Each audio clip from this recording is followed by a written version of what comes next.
Hello, beautiful souls. My name is Carolyn and I'm abnormal. Thank you so much for clicking on this video. This channel is all about true crime, mystery, and anything abnormal. I definitely recommend subscribing because it's definitely a vibe. Let's get right into today's story.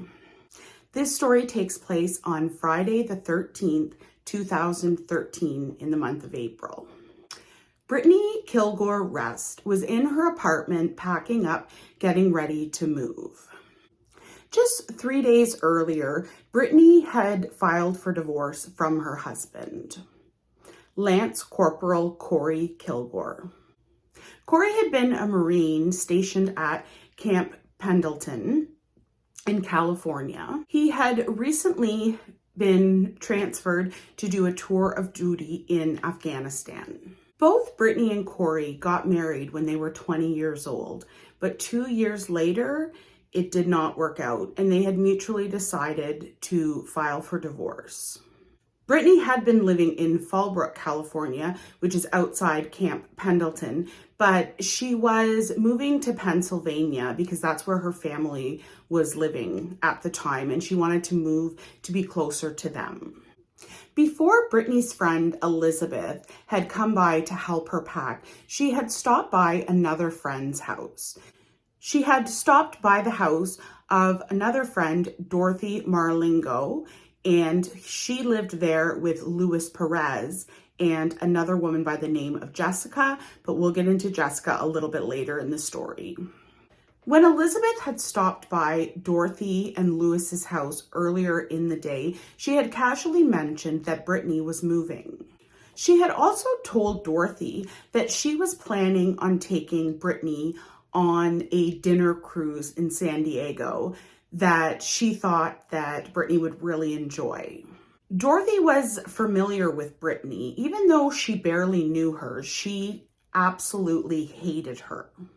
Dorothy believed that Brittny had been flirting with her husband, Louis, which could not have been further from the truth. And Dorothy, even though she barely knew Brittny, she would refer to her as either the disease or the herpes. Like, how old are we, people? But Dorothy was in an open polyamorous relationship with Louis Perez, who was a 16-year Marine veteran. And the couple had both agreed many years earlier that they were both free to date other people, but Dorothy was really jealous of Brittny because Brittny was a lot younger than her, and Brittny was an absolutely gorgeous young woman. And as I had mentioned, Dorothy believed that Brittny would flirt with Louis, her 43-year-old husband, which was a complete delusion because the truth was Brittny had only met Louis a couple of times. She didn't know him well, and she kind of got creepy vibes from him. And Dorothy and Louis, not only were they in an open polyamorous relationship, they were also involved in the Bdsm community. And I just want to give a little mention that I'm not kink shaming at all. The people in this story are involved in the Bdsm community, but please know that I am in no way suggesting that this is typical of anyone in the Bdsm community. These are just a bunch of psychopaths who happen to be part of the Bdsm community. The two lived in a master-slave relationship. For years, Louis had lived as the dominant master in the household, and Dorothy had lived as the submissive slave in the household. Dorothy was also a switch, meaning that she was Louis's slave, but she was also a mistress to her own slaves. So in this household, there's 3 people. You have Louis, who is the master, and he's just in charge of everything. Then there is Dorothy, who is Louis's slave. But then there's also Jessica, who is Dorothy's slave. So because Jessica is Dorothy's slave, she also is under control of Louis because Louis is the master of the household. So even though Jessica is Dorothy's slave, she also has to obey the master of the house, which is Lewis. And the three of them all had master and slave names that they would use while they were in the household. But just so there's no confusion, I'm just going to continue using their real names that they use outside of the household. But they have like different names they go by while they're in the household. But just so there's no confusion, I'm going to stick with their actual names. And the household had very strict rules. There was a household manual, there was a perfect slave checklist, and there was a slave contract. And basically in all of these, Lewis is the master of all of them, and he's the one who dictates everything that happens in this household. And Dorothy controlled everything that Jessica did. She made Jessica wear a dog collar saying that she was Dorothy's property, and Jessica was only allowed to eat out of a dog bowl for every meal. Not something I would ever agree to, but they seem to like it. But Lewis, as Dorothy's master, had control over both Dorothy and Jessica. Lewis was a sadist, and he loved to inflict pain on women. Lewis, in his previous relationship, would only have sex if he could choke the woman that he was dating, and he would choke her every single time they had sex. And just to be clear, in that situation, this woman was giving him permission to choke her. So it was a kink they had, and he wasn't doing anything against her will. Lewis had a huge fantasy of having his slaves kidnap a young woman, and they would hold her prisoner as a sex slave and essay and torture her and keep her in what he called a dungeon, which was just their basement.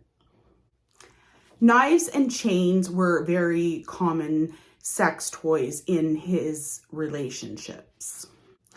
Lewis also had a lot of videos of him abusing physically women while they begged him to stop.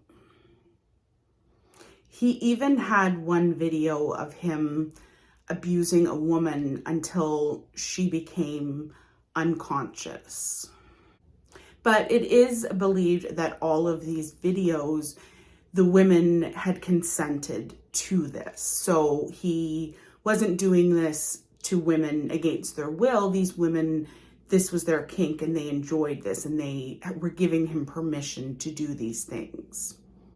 So back to Friday the 13th, 2013, Brittany is at home still packing up her house, and Lewis comes and knocks on her door. When Brittany opens the door, she's shocked to see Lewis there because she barely knew him, and she was confused of how he knew where she lived. So the first thing Brittany asked him was, "How do you know where I live?" And he said, "I asked around." And Brittany was very uncomfortable. Lewis told Brittany that he had 2 tickets to go on a dinner cruise, and he wanted her to go with him. And Brittany found it really strange. They barely knew each other. He was 23 years older than her, and she knew that he was dating Dorothy. So Brittany politely declined, and Lewis wrote down his phone number and handed it to her and said, "If you change your mind, give me a call." As soon as Lewis left Brittany's house, he texted Dorothy and said that was not successful, and Dorothy replied, "Tomorrow is another day."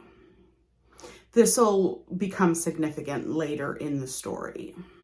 And just minutes after Lewis had left, Brittany actually ended up texting him and asking him if he knew anyone that could help her move.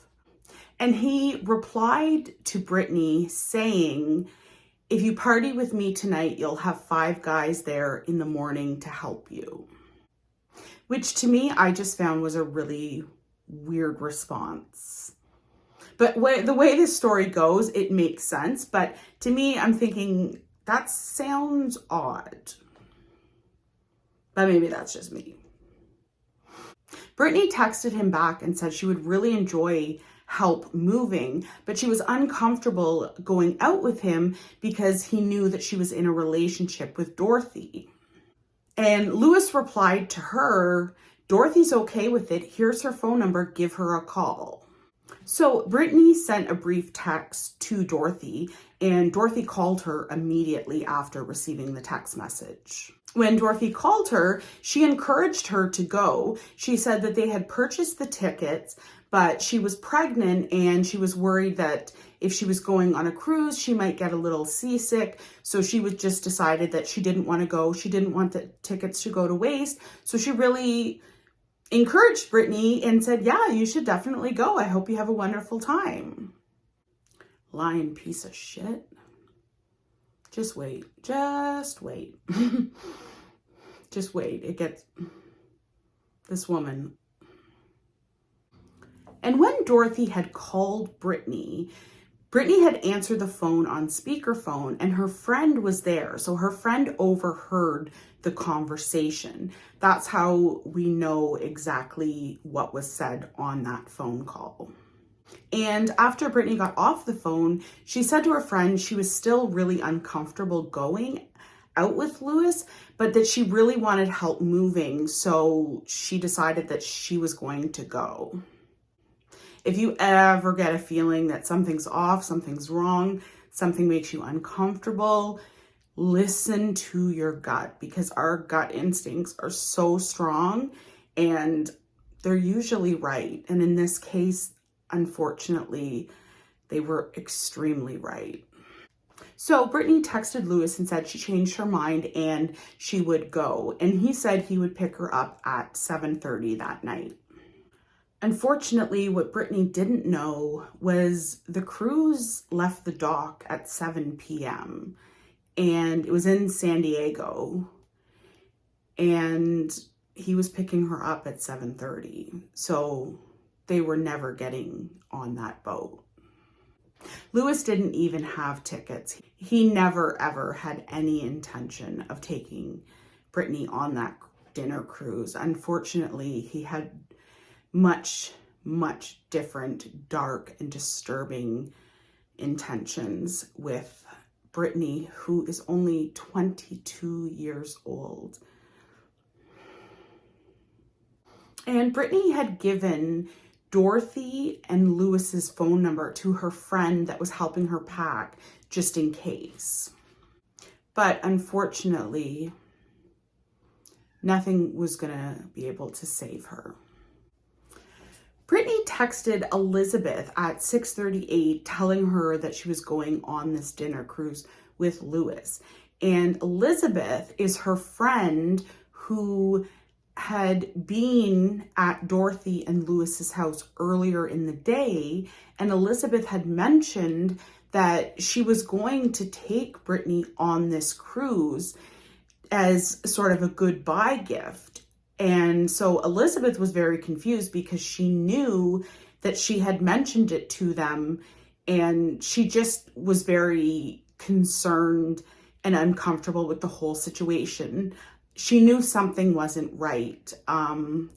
Unfortunately, Brittany decided to still go. Brittany received a text from Lewis at 7:31 saying, "I'm almost there. Can you meet me at the curb?" Brittany responded, pick me up at the curb? Can't you drive into the complex to pick me up at the door because it's raining? And Lewis responded back, "It's not raining. I just don't want to be late for the cruise." The reason Lewis wanted Brittany to meet him at the curb was because he didn't want to drive through the complex because he knew there were security cameras and he didn't want to be on them. But the video cameras did catch him at 7:36 driving past the cameras picking up Brittany. And 1 minute later, he texted Brittany saying, "I'm here." And just 10 minutes after The cameras caught them leaving the complex. Brittany texted her friend, "Help." And approximately at the same time, Lewis texted Dorothy, "Kitten?" So remember kitten ? Because it comes up later. Because kitten has a whole different meaning to these people. So as soon as Brittany's friend got the text that just said "help," she texted her back saying, "What's wrong? Where are you?" Her friend received a text back from Brittany's phone that said, "Yes, I love this party." But you know how anyone that you normally text with, you know how people text. So if I was to receive a text from my best friend and someone else wrote it, I would probably know that someone else wrote it, because you just get used to the way people text, and we all have kind of patterns of certain things we do or don't do. So immediately when the friend got the text, she knew it wasn't Brittany. And the reason that she knew it wasn't Brittany was that Brittany would never text the word "yes." She would always text the word "yeah." So her friend, when she got this text, texted Brittany again and said, "You need to call me. I need to hear your voice." She then called Brittany's other friends, freaking out because she was scared, terrified. She didn't know what to do. And she wanted to know if any of the other friends knew where Brittany was or what was going on. She then called Dorothy and asked Dorothy what was going on, because Brittany and Lewis were supposed to be going to a dinner cruise, and she just received this message saying "help" from Brittany. And Dorothy replied, "I have no idea about anything to do with a cruise," which was an obvious lie, because when Brittany had been on the phone with Dorothy earlier, I had mentioned when she was packing, her friend was there. And so she had her on speakerphone. So Brittany's friend knew that Dorothy knew about this cruise. So she knew right away Dorothy was lying. So then the friend decided that she was going to call Lewis, who Brittany was with. So when she called Lewis, Lewis said that him and Brittany had driven down to San Diego. They had been at a bar. Brittany had met some Marines and decided to stay in San Diego and hang out with these Marines. And Lewis had left and driven home. So by the next morning on Saturday, all of Brittany's friends were panicked and scared. And so they all met at Brittany's house to see if Brittany was there, if they could see anything. And when they showed up at Brittany's and she wasn't home, they called the police immediately. And when the police came out to Brittany's house, all of her friends told the police about her plans with Lewis. So the police called Lewis right away, and Lewis offered to drive over to Brittany's house to talk to the police.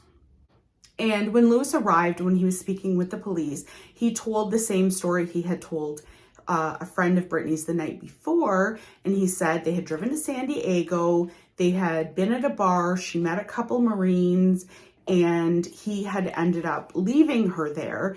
And he said that he had texted her to make sure she was okay a bit later on, and she had replied, "I'm okay." And Lewis, never occurred to him that the cops would say, "Let me see your cell phone." And so when the police looked at his phone, the message that he said that Brittany had sent him was not there. So then they said, "We want to search your car." And Lewis gave them permission. When the police had searched Lewis's car, they found an AK-47, which he had stolen from Camp Pendleton and was also illegal in California. So he was arrested on weapons charges at this time. On April 15th, the police had gone to the home where Lewis, Dorothy, and Jessica all lived to search it. And while they were searching the home, Dorothy and Lewis were just standing outside as they searched. And the police decided that they wanted to come back the next day to search more. And when they arrived back the next day, nobody was there. And they went in the house and they noticed there were quite a few items that had been in the house the day before when they searched that were missing, as well as Dorothy's car was missing. Law enforcement in Southern California had been alerted to look out for Louis, Dorothy, and Jessica, as well as Dorothy's car. So then the police searched Louis's car and they found Brittany's DNA on a plastic sheet. They found her DNA on prongs, and they found her DNA on latex gloves. They also found a stun baton in the vehicle, which had Louis's DNA on the handle. So this is not looking good at this point, obviously. On April 17th, Dorothy's car was spotted at a motel near the San Diego airport. So when the police went to the motel, they found that a room had been rented under Dorothy's name. So they went and knocked on the door of the room that Dorothy had rented. When they knocked on the door, no one answered the door, but they could hear a woman crying inside. So they forced the door open. When the police went in, they found a half-naked woman with very deep self-inflicted wounds on her body. But it wasn't Dorothy, it was Jessica, who's Dorothy's slave. So Jessica was rushed to the hospital and then arrested. When they went into the room, there was a note that said, "Pigs read this." And below it were 3 envelopes. One was addressed to Master Louis, one was addressed to Jessica's parents, and one was addressed to a local television station. In the note, Jessica claimed that she had killed Brittany on her own with no assistance from anyone in the basement of the home that the 3 of them shared.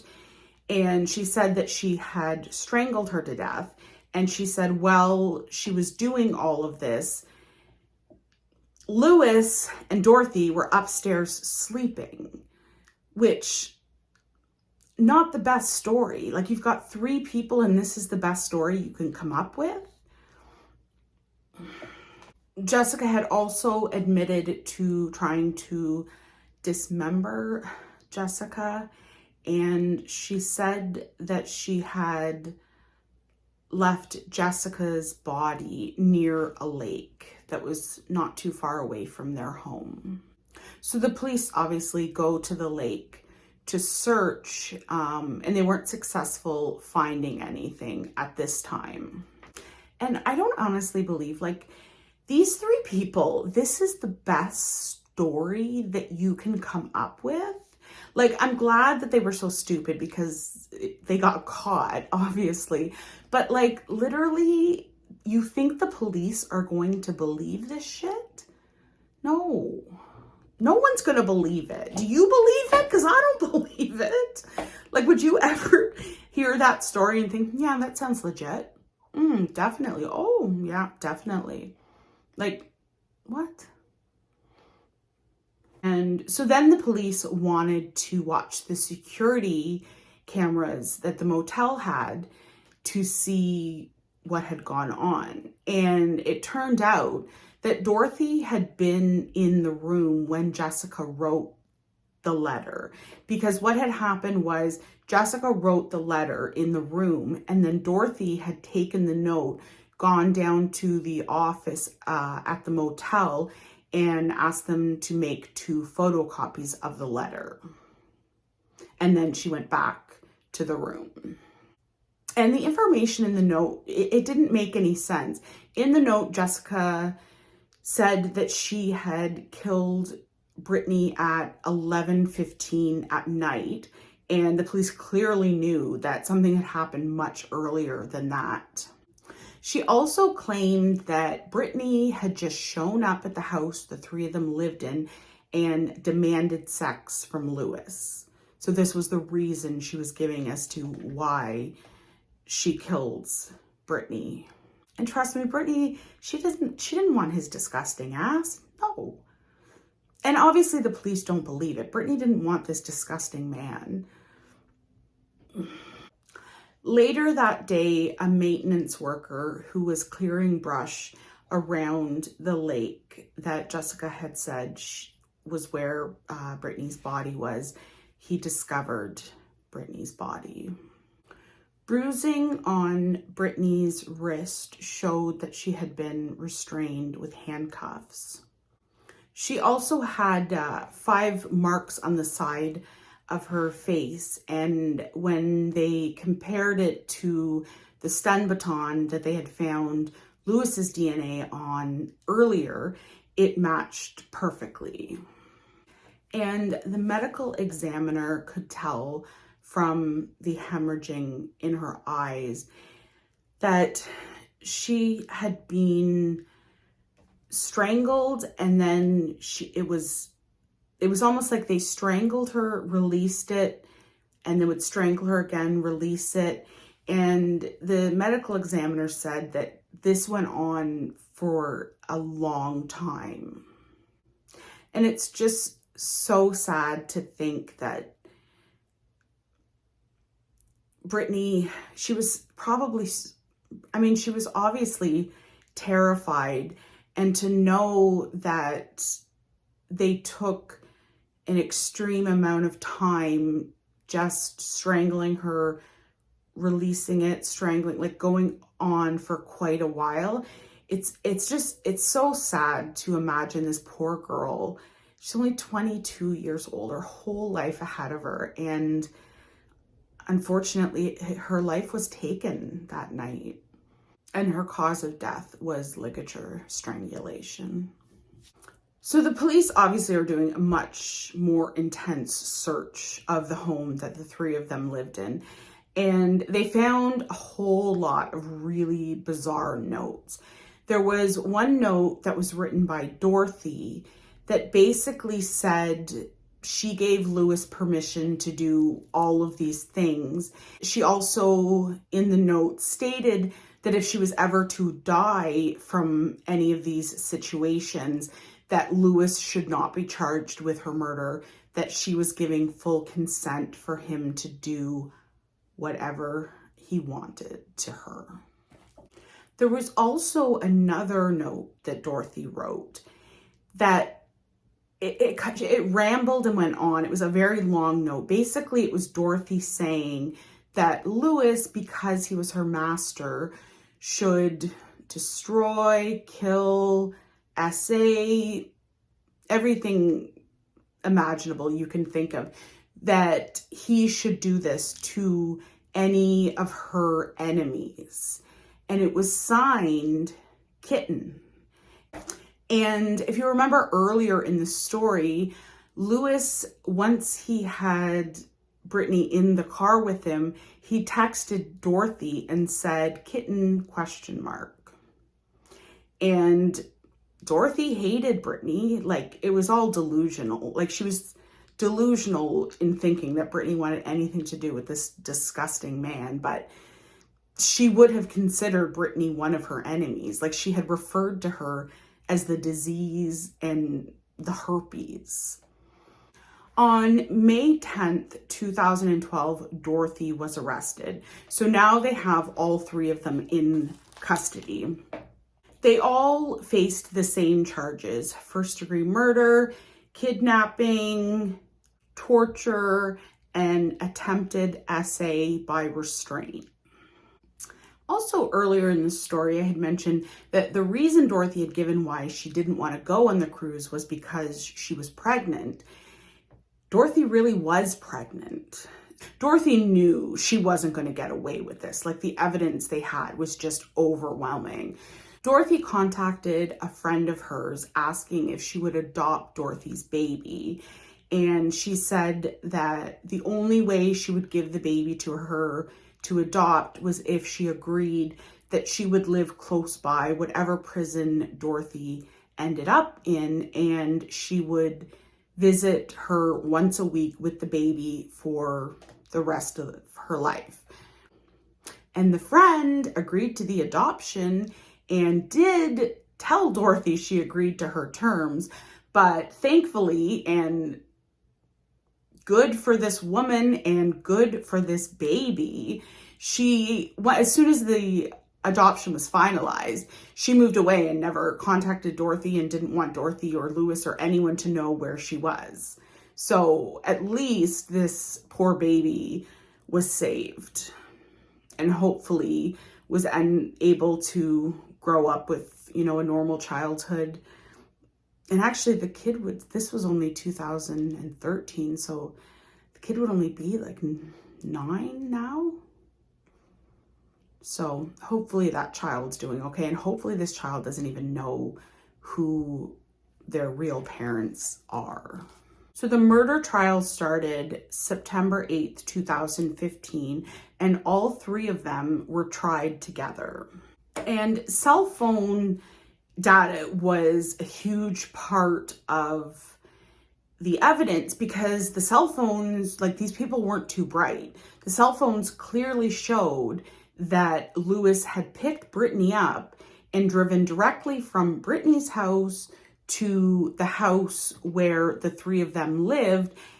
And the texts that were sent to Brittany's friends saying that she was okay or she was at a party were all sent from the house where the 3 of them lived.